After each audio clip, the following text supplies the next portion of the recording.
พวกที่เข้าใจว่าตัวเองรวยมีเงินมีทองมีพามบรรดาศักดิ์ตลอดทั้งเรียนจบปริญญาด็อกเตอร์และจบประเภทว่าสายวิทยาศาสตร์สูงสุดเขาก็ว่าด็อกเตอร์เนาะเขาจะมีความเชื่อว่าเขาจะเชื่อเฉพาะสิ่งที่จับต้องและสัมผัสได้เขาจะเชื่อแบบนั้นวิทยาศาสตร์สร้างวิทยาการต่างๆแต่แค่ว่าสร้างเครื่องอำนวยความสะดวกในการใช้ชีวิตดำเนินชีวิตรถบอกสร้างรถเครื่องสะดวกในการเดินทางสร้างจรวดเครื่องบินแล้วก็เครื่องสะดวกในการข่มเหงกันคืออย่างอาวุธนิวเคลียร์ระเบิดต่างๆเนี่ยแล้วก็มาโดยข่าวพุทธศาสตร์แต่วิทยาศาสตร์แต่ว่ามันเก่งว่าไปดาวอังคารได้ไปดาวนั้นดาวนี้ออกนอกอวกาศได้นักวิทยาศาสตร์ทั้งหลายคือบ่สร้างเครื่องป้องกันความแก่ห้ามแก่เครื่องนี้ห้ามแก่ห้ามเจ็บห้ามป่วยห้ามตายบ่มีนั่นแหละอย่าลืมไปหลงตัวเองพวกนักวิทยาศาสตร์ต่างๆพุทธศาสตร์เป็นรากเหง้าข้อมูลของวิทยาศาสตร์พุทธเจ้ารู้สัตตุศาสตร์16อย่างนานาธาตุญาณะรู้เบิดเลยในสภวัตถุในโลกนะอยากนอกโลกพร้อมว่าแม่นแค่นั้นแต่เขาศึกษาว่าถึงเขาจึงด้อยค่าว่าพุทธศาสตร์เป็นของล้าสมัยคร่ำครึแต่คนที่จบด็อกเตอร์เข้าไปจริงๆค้นคว้าเข้าไปก็รู้ว่าทุกอย่างย่อมมีเหตุมีปัจจัยเหตุปัจจัยโยอยู่แล้วหรือกฎแห่งอิทธัปปัจจยตาจังสิบทสัมพันธภาพเพราะสิ่งนี้มีสิ่งนี้จึงมี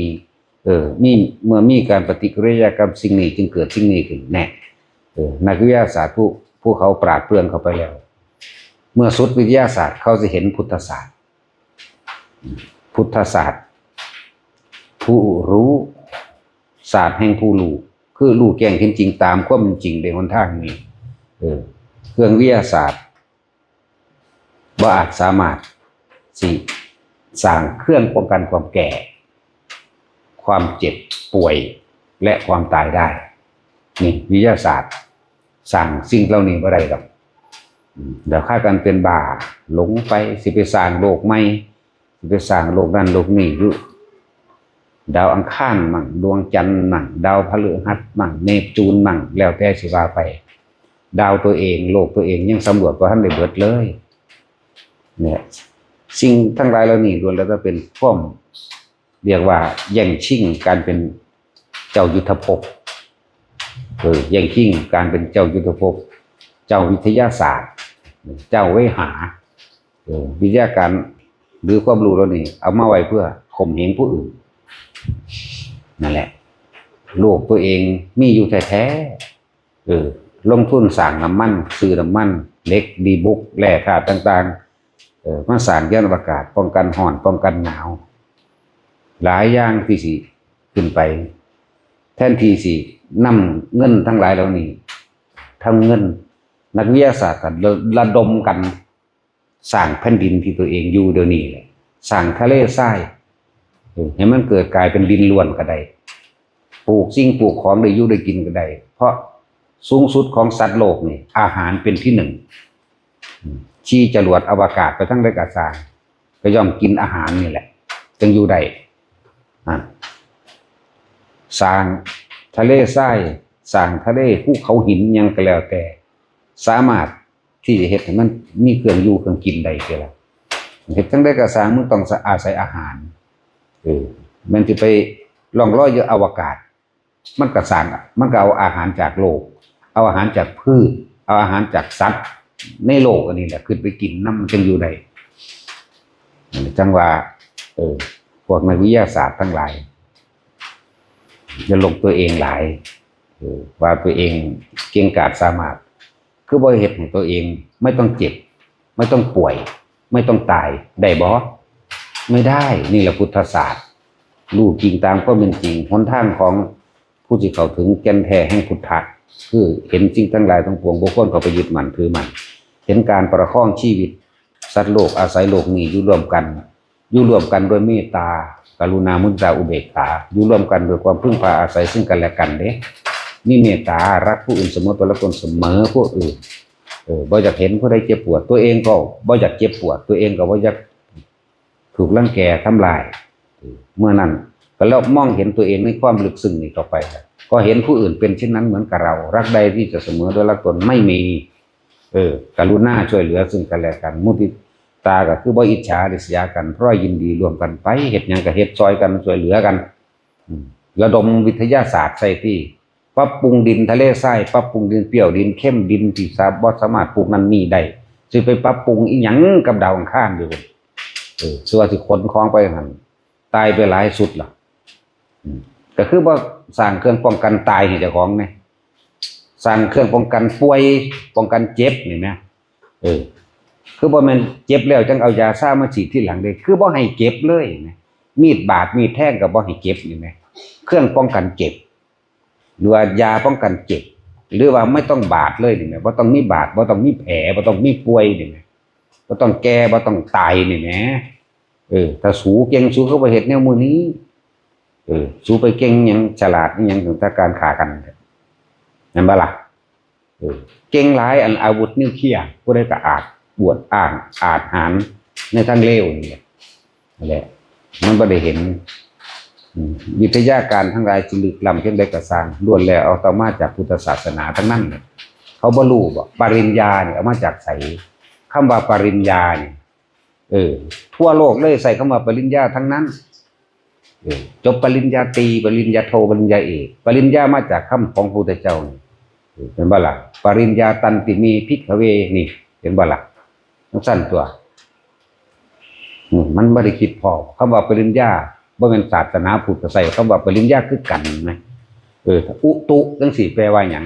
ก็เอามาจากพุทธศาสนาตัวกรมอุตุอิติมื้อนั้นจังซั่นแล้วก็เอาของพุทธศาสนาได้ละไปแต่ว่ามาด้อยข่าวว่าพุทธศาสนาเดือดร้อยและเพราะว่าเขาถึงธรรมะแห่งพุทธะธรรมะแห่งพุทธศาสตร์เมื่อเขาถึงแก่นแท้ของมันแล้วทุกอย่างย่อมมีเหตุมีปัจจัยซึ่งกันและกันอาศัยเนื่องกันคือไอน์สไตน์มันว่าบทสัมพันธภาพ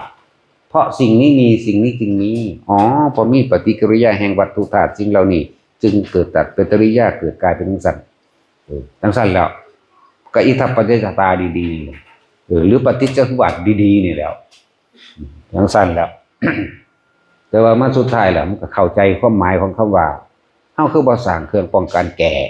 ป้องกันเจ็บปวดและป้องกันตายให้ตัวเองได้นี่เลยเข้าสู่สุญญตาบ่แม่นแบบสุญญตาแต่ว่าเป็นสุญญตาที่ยึดมั่นถือมั่นด้วยไอน์สไตน์นั่นเก่งอยู่แต่ไปเกิดอยู่อรูปภพทำจิตให้ว่างแต่ว่างโดยการยึดความว่างจากบ่ล่ะแค่อากาสานัญจายตนะหนึ่งเด้นั่นน่ะว่างทุกอย่างว่างแต่ไปยึดในความว่างหมดอายุจากนั้นแล้วก็ไปตกนรกแต่ว่ามันนานอยู่เป็นอสงไขยเวลาแต่ว่ามันจะตกเลยอสงไขยยิ่งกว่าอสงไขยอีกมากกว่านั้นอีกว่าบาปกรรมที่เฮ็ดยังมาเยอะแยะเลยสร้างของมาฆ่ากันสั่นล่ะเขาคือว่าพากันเฮ็ดอันที่ดินที่มันเป็นของปลูกเขาปลูกเลี้ยงปูเลี้ยงปลาหรือว่าเฮ็ดอาหารกินได้นี้มันแล่นไปหาแมงยังตึ้งดาวข้างขึ้นสั่นแล้วลงทุนมหาศาลแทนที่จะปรับปรุงโลกของเองเยอะแยะบางทีมันสมควรที่ปรับปรุงเสือกไปปรับปรุงดาวข้างดวงจันทร์เนาะไปเถอะเฮ็ดจังได๋สู้ก็อยู่บ่ได้ดอกนอกโลกนี่ตายเบิดนะอีกจังมาฆ่ากันสั่นแหละพวกด้อยค่าพุทธศาสตร์เลยอยากเตือนแน่เราไม่ได้ให้ค่าหรือว่าไม่ด้อยค่าเขาแต่ว่าให้ดูใจตัวเองยอมรับตามความเป็นจริงพระพุทธเจ้ารู้แจ้งเห็นจริงตามความจริงแล้วจึงบอกว่าบ่มีสิ่งใดป้องกันความแก่ความเจ็บป่วยความตายได้ความทุกสิ่งทุกอย่างเป็นแค่เครื่องทานเครื่องใช้ให้อยู่ร่วมกันแบบสันติสุขด้วยความสงบแต่ว่าเขานั้นอยากอยู่โดยความมีอิทธิพลผู้เดียวจะเป็นเจ้าโลกของโลก จะครองโลกใดมันก็ครองได้ชั่วคราวคือมหาจักรพรรดิครอง4โลกปกครอง4โลกแต่สุดท้ายแล้วจักรพรรดิก็ตายคือเก่าไหมจักรพรรดิก็คือบ่หาเครื่องป้องกันแก่ป้องกันตายให้เจ้าของได้ภาษาวิทยาศาสตร์หากระเกิดพุทธเจ้าเกิดยิ่งกว่านั้นแล้วนาธาตุญาณะนี่มันคนละเรื่องกันเลยแหละเทียบกันบ่ได้หรอกผมว่ามันคือบ่สร้างแนวโมนี่นั่นแหละผมว่าเตือนแต่ละคนนั่นแหละมันก็กินข้าวอยู่ในโลกนี่คือกันอาศัยอาหารอยู่ในโลกนี่คือเก่ามันคือไปดาวอังคารก็ดีมันก็แล่นมันนี่ล่ะแล้วมึงสิไปอยู่ไสมึงก็ตายอยู่คือเก่านั่นแหละนี่แหมซึ่งอยู่ควรยอมรับหลอกกลับลงมาสร้างความสมัครสมานสามัคคีอาศัยสุขภาพซึ่งกันด้วยพรหมวิหาร4นี่ต่างหากโลกนี้เฮาใส่รวมกันบ่มันทำลายรวมกันนั่นแหละเอาก็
Amen.